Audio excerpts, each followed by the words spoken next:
On vous parlait plus tôt cette semaine du restaurant Mouth Power qui a atteint une certaine notoriété sur les réseaux sociaux pour avoir envoyé des mises en demeure à des personnes qui leur donnaient une étoile sur Google. Ils accusaient ces gens-là de ne pas être des vrais clients. La propriétaire de l'établissement dit maintenant être la cible d'insultes et de menaces. Elle a accepté de nous livrer son témoignage, mais elle préférait qu'on ne montre pas son visage de crainte d'être reconnue dans la rue. Hi there, you threatened to sue me. I'm just calling you a little bitch and you should suck my you dumb.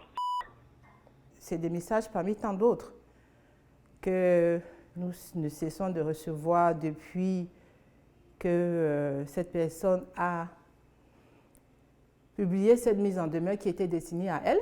Les gens m'ont contacté de l'Afrique, les gens m'ont contacté, même ma famille, mes frères, tout le monde. On me demande qu'est-ce qui se passe. En fait,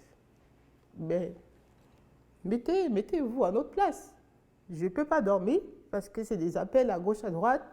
Mes employés qui sont apeurés parce que c'est des menaces. Je leur ai dit non, il faudrait qu'on se ressaisisse. Ce n'est pas nos vrais clients nous connaissent. L'incident de la dame qui est venue pour aller à la toilette, c'est quelque chose qui s'est passé il y a de cela 4 mois. Nous sommes un organisme à but lucratif, nous ne sommes pas un organisme à but non lucratif. Et je pense que chaque propriétaire a le droit de tenir son local de la manière dont il le sent, la manière qu'il veut. De voir que des personnes qu'on ne connaît ni d'Adam ni d'Ève, vous vous levez un matin, vous vous retrouvez avec plein de mauvais commentaires, des avis avec une étoile. Une fois, on laisse passer, 2 fois, on laisse passer, mais 3 fois, on se dit, mais est-ce que ça va continuer comme ça? Donc, on est allé dans le contexte de mise en demeure après avoir eu des avis juridiques. Ce n'est pas quelque chose qu'on s'est levé comme ça pour le faire.